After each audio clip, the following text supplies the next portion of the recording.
everyone, how are you? While some are hesitant and doubting Ego's methods and Blue Lock, Jinpachi Ego angrily and logically puts them in their place, and the one who becomes the victim of his fierce anger is Rin, who seems like he will soon be warming the bench. Chapter 3. 150 of the Blue Lock manga starts with two covers. One is Hugo with the aura of gears and the other is Isagi with the aura of puzzles, and we can see the clash of these two auras in their background. The title of this chapter is about understanding the concept of ego, and before I start the chapter, let me say that our artist Nomura Sensei is a bit ill and couldn't complete some of the drawings on time, and I hope they get better soon. Everything starts with this question from Isagi. What is the true meaning of ego? Rin and Shida become very confused upon hearing this question. Nanase says that Isagi is right and ego really is an unclear concept.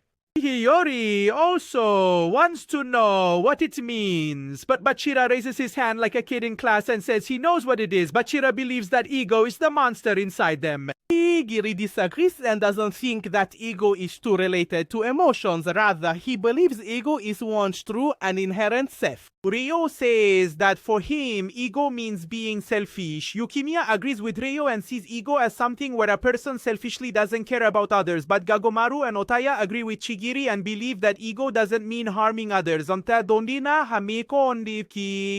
Considering all these opinions, Isagi points out that they all have a different definition of the word ego, and that's exactly what's gotten Blue Lock into trouble. So if they all reach a common understanding of what it means to be the best egoist in the world, their way of fighting will become clear. Shaniro...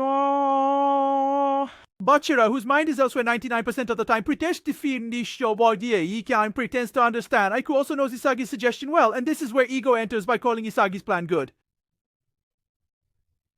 Jinpachi Ego explains the true meaning of ego to them. Ego is referred to as a person's way of life. This is how Jinpachi Ego defines ego. Isagi, along with the others, is surprised to see ego. Jinpachi explains that humans are social creatures and cannot survive without interacting with other people. In other words, since humans came into existence, they have subconsciously sought ways to engage with the world, like going to school, going to work, having friends, and having a family.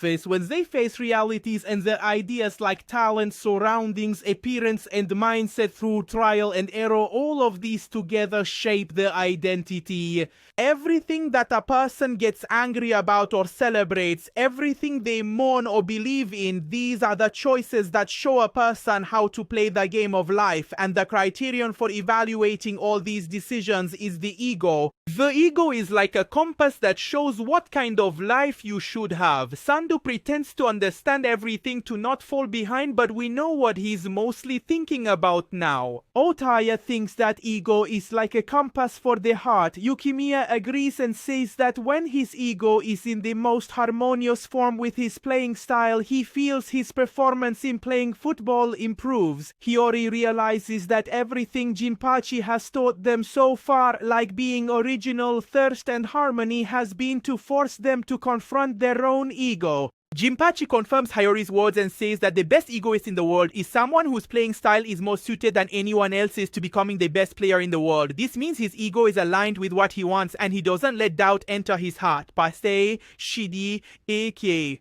Aiko gives one of those where she don't Izawa, she don't was one of those where Doomdaru smiles and asks if someone is useless without having ego as a compass. Isagi, hearing ego's words, realizes that what he thought was correct. In his battle with Hugo, he discovered a new part of himself. Isagi's ego compass is to devour the first place as a rebel. It means he's a hunter looking to hunt the first person. If he can refine this rebellious style of play and aim to become the best striker, he can still become the best striker in the world. Karasu fearlessly tells Ego that it was because of his theories that they lost the game to France. Isagi and Rin followed their ego and ruined everything with that double shot. So, it cannot be denied that if everyone wants to become the best egoist in the world, they cannot win the games. If he wants to be honest with Jinpachi, alright, some of them are starting to seriously question the methods. Can they truly place their trust in Blue Lock? Are his words genuinely accurate? And can they really become the best in the world by following this path?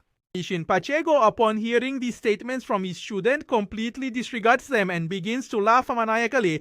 The way everyone is completely shocked by these unexpected laughs, it's not as if Ego wasn't already insane from the very start, but absolutely no one anticipated such behavior from him at this particular moment. Ego tells them to stop saying such ridiculous things. Matters like being correct or having trust hold no importance here. Have they truly forgotten that Blue Lock is merely an experiment designed to create the world's best striker? No one's life here matters except for their own. By coming and staying in Blue Lock, they've all accepted this absolutely insane plan. Being sensible won't do them any good at all. It's true that rationality and realism can provide you with security and stability, but they can never fulfill your dreams. Ego's intention with these statements is that rationality and a sense of realism enable you to make secure, logical decisions leading to a more stable life. However, to achieve grand dreams and aspirations, you sometimes need to take risks, be courageous, and move beyond your own logic. It's this very madness and insanity that empowers the Blue Lock players, and Blue Lock's madness and insanity empowers him. And this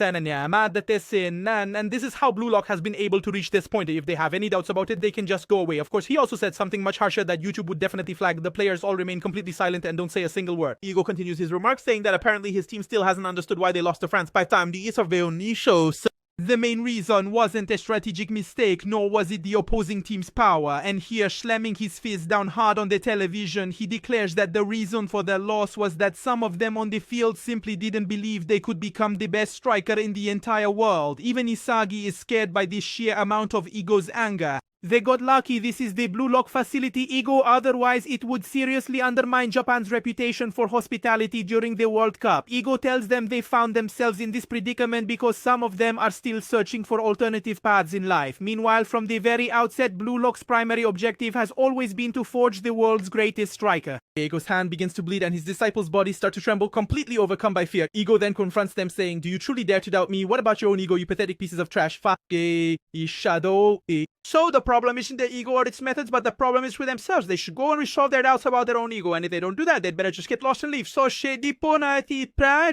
Ego says that since they are still participating in team games and the path to victory has not yet been closed off, he will show them mercy this particular time. Therefore, they should forget this absolutely dreadful day, calm their minds, and prepare themselves to confront a brand new kind of madness tomorrow. Before Ego even manages to leave through the door, Isagi asks him to bench him for the upcoming game. Ari and Pashiro are left completely bewildered by his words. Isagi's reason for saying this is that during the match he briefly lost his path to becoming the world's #1 striker, and because of that the entire team completely fell apart and they couldn't manage to put on a good game.